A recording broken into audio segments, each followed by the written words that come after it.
नमस्कार, मैं श्याम गिरी। आप देख रहे हैं टीएफडी इंडिया न्यूज 24। टीएफडी इंडिया न्यूज 24 में आप सभी दर्शकों का स्वागत है।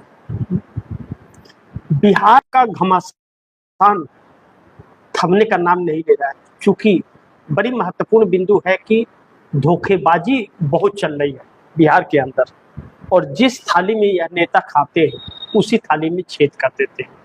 और भारतीय जनता पार्टी तो इसके लिए मानी जानी है, नाम है उसका धोखेबाजी में। लेकिन 20 साल साथ में सत्ता में रही भारतीय जनता पार्टी ने जेडीयू नीतीश कुमार के साथ बहुत बड़ा विश्वासघात कर दिया।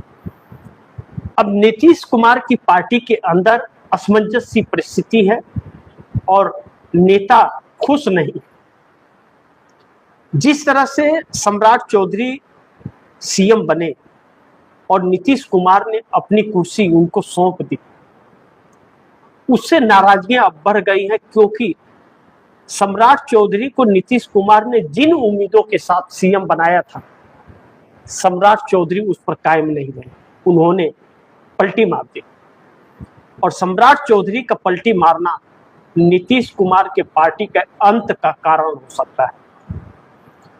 अब नीतीश कुमार राजनीति से दूर हो चुके हैं। सीएम की कुर्सी छोड़कर राज्यसभा सांसद बन गए, और राज्यसभा सांसदों का इतिहास रहा है कि वह एक कोने में पड़े रहते, उनका कोई महत्व नहीं होता है। ऐसा बिल्कुल नहीं कहा जा सकता कि राज्यसभा सांसदों का महत्व नहीं है। बहुत इंपॉर्टेंट चर्चा राज्यसभा में होती है, और राज्यसभा में किसी भी एक दल का बहुमत नहीं होता है। हर एक सांसद महत्वपूर्ण होता है अपनी काबिलियत और जानकारियों के लिए। नीतीश कुमार के पास जानकारी तो है, अच्छी है, राज्यसभा में एक अहम भूमिका निभा सकते हैं, लेकिन राज्यसभा की जरूरत हर एक वक्त नहीं पड़ती। अब ऐसे में नीतीश कुमार सीएम की कुर्सी छोड़कर इतनी आसानी से राज्यसभा चले गए, यह नीतीश कुमार की दिली इच्छा नहीं। बिहार की आबादी जो 14 करोड़ तकरीबन है, और चुनाव आयोग ने तो सबका नाम ही काट दिया है वोटर लिस्ट से, तो उसकी तो बात ही अलग है। उस हिसाब से क्या आबादी बोला जाए क्या नहीं, लेकिन 14 करोड़ मान के चलिए। 14 करोड़ की आबादी वाले स्टेट का सीएम राज्यसभा जाए तो उससे बड़ा पद राज्यसभा का थोड़ी है। लेकिन नीतीश कुमार क्यों गए, यह किसी को समझ नहीं आया। अब नीतीश कुमार के साथ अन्याय भारतीय जनता पार्टी ने जो किया कि 2 डिप्टी सीएम का पोस्ट जो था छीन लिया, और उसकी लिस्ट में वह सरकार तो कह रही है, भाजपा कह रही है कि वो डिप्टी सीएम है, लेकिन उस डॉक्यूमेंट में डिप्टी सीएम का नाम डिप्टी सीएम है ही नहीं। उनके पद पर वह एक सामान्य मंत्री है, विजय चौधरी और विजेंद्र यादव, उस लिस्ट में तो नहीं है। खासकर जो लिस्टें आई हुई हैं उसमें बिल्कुल भी नहीं है। तो जो कागजात हैं मिनिस्ट्री के वही तो मान्य होंगे। मुंह से तो आप प्रधानमंत्री बोल दो कि विजय चौधरी प्रधानमंत्री है, नीतीश कुमार राष्ट्रपति है, तो उससे थोड़ी हो जाएंगे, बोर्ड लगना पड़ेगा।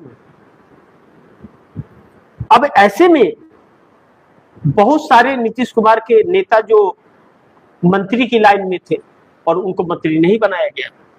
नीतीश कुमार के बेटे निशांत कुमार को स्वास्थ्य मंत्री बना करके नीतीश कुमार को निपटा दिया गया।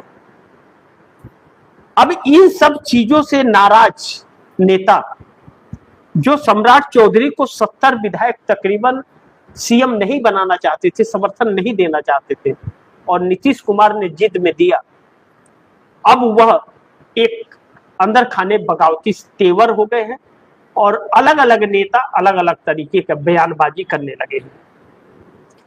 इस बीच लगातार जो बैठकों का दौर चल रहा है, या जो मंत्री विधायक सभी नीतीश कुमार के आवास पर जाकर के बैठक किए थे, वह बैठक भी बेनतीजा निकला। कोई नतीजा अभी तक नहीं आया है। बहुत महत्वपूर्ण है कि नीतीश कुमार अब क्या कहें और क्या ना कहें, इतनी बुरी तरह से फंसे हुए हैं संकट के अंदर। अब जेडीयू की बैठक में फैसला न होने से एक बवाल सी परिस्थिति है कि नेता अलग अलग सोच रहे हैं, क्योंकि निष्कर्ष उसका नहीं निकल पा रहा है बैठक में, और नेताओं के मन में असमंजसता सम्राट चौधरी सरकार को लेकर के बढ़ती जा रही है, अपने राजनीतिक अस्तित्व को लेकर। ऐसे में सरकार का खजाना खाली है, वेतन पेंशन देने के लिए पैसे नहीं है। बहुत सारे मंत्री विधायकों को लेकर जिस तरह से तेजस्वी यादव ने पिछले दिनों बयान दिया था कि वेतन पेंशन के लिए नहीं, हम विधायकों की भी तनख्वाह नहीं मिली है। ऐसे में कब तक लोगों को गुमराह किया जा सकता है? अब नौकरी देते भी हैं तो नौकरी वालों को सैलरी कहां से देंगे? आपके पास तो पैसे ही नहीं है। और अब आर्थिक तंगी इतनी आ गई है कि लॉकडाउन लगने जा रहा है, 100 घंटे के अंदर लॉकडाउन लग सकता है। और बार बार पीएमओ के अंदर लगातार बैठकें हो रही है। मैंने लगातार पूरे दिन आप दर्शकों को खबरों में बताया। तो ऐसे में 85 एमएलए और 12 सांसद का क्या मतलब हुआ? इतनी बड़ी ताकत, क्या मतलब, इसका क्या मतलब हुआ कि 85 एमएलए विधायक हैं नीतीश कुमार के पास, इन्हीं के समर्थन से सरकार है, इनका समर्थन खींच ले तो सरकार गिर जाएगी। 12 सांसद का खींच ले तो दिल्ली में केंद्र में मोदी की सरकार संकट में आ जाएगी। चंद्रबाबू नायडू समर्थन 18 सांसदों का खींच लेंगे, वह भी बहुत चिंतित है। तो फिर उसका मतलब क्या हुआ? इतनी बड़ी ताकत हो करके नीतीश कुमार का क्या मतलब हुआ? उस पर किसका शिकंजा है? क्या भाजपा ने उस पर अपना कब्जा जमा लिया?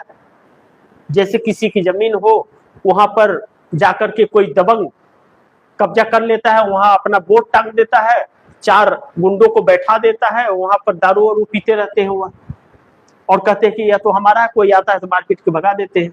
क्या वह हालत नीतीश कुमार की पार्टी जेडीयू का हो गया है क्या?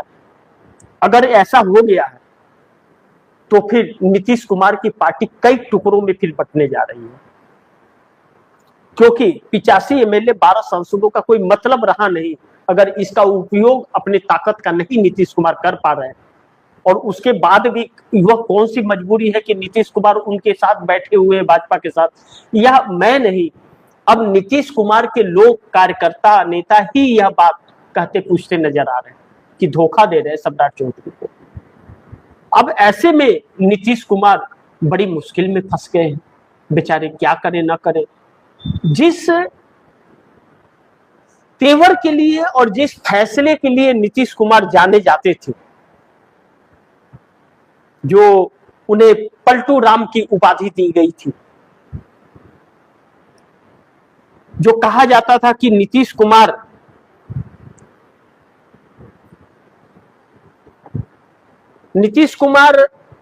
दाहिना हाथ क्या करता है उनके बाएं हाथ को पता नहीं चल पाता, बाकियों को तो समझ पाने की बात ही अलग है। उस नीतीश कुमार इतनी मुश्किल में फंस गए हैं कि 85 एमएलए 12 सांसद जो हैं, बड़ी टूट हो सकती है अगर बैठक बेनतीजा निकल रही है तो। अब ऐसे में नीतीश कुमार को फैसला लेना महत्वपूर्ण है। और दूसरी चीज, नीतीश कुमार ने जब सीएम की कुर्सी छोड़ दी और राजनीति से दूर हो रहे, तो अब कितना 1 लाख कोई कहे कि नीतीश की देख रेख में सरकार चल रही है तो कुछ नहीं चल रही। नीतीश कुमार के जितने अधिकारी थे, रखे थे, नीतीश के आशीर्वाद से करते करते सम्राट चौधरी ने उनके सारे आशीर्वाद को उठा के फेंक दिया, सभी अफसरों को तबादला कर दिया, और भारतीय जनता पार्टी के जो खास अफसर थे उनको अपने नजदीक बुला लिया। अब भारतीय जनता पार्टी के अफसर पूरे राज्य को चलाएंगे, नीतीश कुमार के नहीं। तो नीतीश कुमार को तो पूरी तरह से साइड कर दिया। तो अब ऐसे में नीतीश कुमार के बेटे जो स्वास्थ्य मंत्री बने हैं, वह अपना स्वास्थ्य देखे या बिहार का स्वास्थ्य देखे, जब खजाना ही खाली है और कुछ जानकारियां हैं नहीं, उनके बस का है नहीं संभाल पाना, तो भाजपा चलाएगी उसे, और भाजपा चलाएगी तो अपने हिसाब से चलाएगी। और फिर निशांत कुमार के नाम पर वोट कौन देगा जब उनके अंदर काबिलियत नहीं है? नीतीश के सिर्फ बेटे हैं इसलिए उन्हें वोट मिल जाएगा, तो जनता अब इतनी बेवकूफ नहीं है। विकास विकास विकास विकास कह के महिलाओं के लिए कह करके, और बिहार के नाम पर कर्ज ले करके और वहां पैसे दे करके वोट खरीद लिए लोग 10-10 हजार दे करके। तो उसको भरेगा कौन? नीतीश कुमार भरेंगे क्या खेत बेच के? तो नीतीश कुमार के बेटे को वोट मिल जाएगा यह गारंटी नहीं। और भाजपा ने बिहार पर जो कब्जा किया है, पूरा अपनी सरकार बना ली है।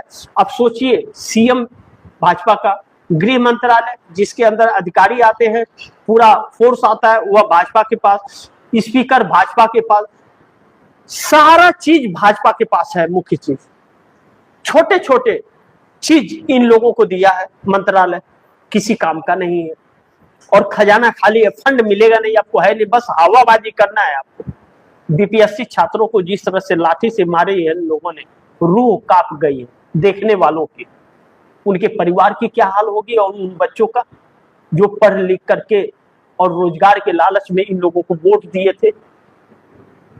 सब के सब यह नेता धोखेबाज हैं, बेवकूफ बना रहे हैं जनता को। अब तो जनता को समझ लेना चाहिए, बिहार के साथ साथ देश की जनता को समझ लेना चाहिए यह नेता कितने छल कपट वाले हैं। सत्ता में आने के बाद खून के आंसू रुलाते हैं। आपकी बहन बेटियां जब घर से बाहर निकलती हैं तो आप अपनी पत्नी या अपनी माँ से पूछिए कि उसकी धड़कनें कितनी तेज रहती है, कि वह सुरक्षित आएगी भी या नहीं आएगी। लेकिन इन नेताओं के अंदर थोड़ी रहम नहीं आती है, इनके कार्यकर्ताओं के अंदर रहम नहीं आती है, भेड़िए की तरह नोचते हैं। लेकिन सत्ता चली जाती है तो चूहा बन जाते हैं, जैसे मसीहा बन जाते हैं देश। आज अगर नरेंद्र मोदी के खिलाफ कोई आवाज उठा रहा है तो एक ही व्यक्ति, उस व्यक्ति का नाम राहुल गांधी है, वरना सब अपने मतलब के लिए बांसुरी बजा रहे हैं। ममता बनर्जी चुनाव हार गई तो समझ गई अगर मैं गठबंधन के साथ खड़ी नहीं हुई तो भारतीय जनता पार्टी हमारे सभी लोगों को तोड़ लेगी, तो आज कांग्रेस का सहारा मांग रही है। लेकिन यही लोग हैं जिसने कांग्रेस को कमजोर किया, जिसकी वजह से आज मोदी तानाशाही पर उतर आए हैं, अन्यथा हिम्मत नहीं होती। अब नीतीश कुमार की बैठक बेनतीजा रही और 85 एमएलए 12 सांसदों में बड़ी टूट की संभावना मानी जा रही है। देखते हैं आगे क्या होता है। जो भी होगा खबरें आप दर्शकों तक लाता रहूंगा। आप दर्शकों की क्या राय है, क्या सुझाव है, कमेंट में जरूर लिखिएगा। और नीतीश कुमार के कर्मों का हिसाब अब भगवान ले रहा है। पार्टी संकट में है बहुत, और नीतीश मुश्किल में फंसे हुए हैं। बाकी आप दर्शकों की जो भी सुझाव हो, राय हो, कमेंट बॉक्स में दीजिएगा। इस खबर को ज्यादा से ज्यादा शेयर कीजिएगा, अपने दोस्तों को भी कहिएगा आगे शेयर करें। और आपने टीएफडी इंडिया न्यूज़ 24 को सब्सक्राइब नहीं किया, सब्सक्राइब कर लीजिए, अपने दोस्तों को भी कहिएगा सब्सक्राइब करें। मिलते हैं अगली खबर के साथ, तब तक के लिए नमस्कार।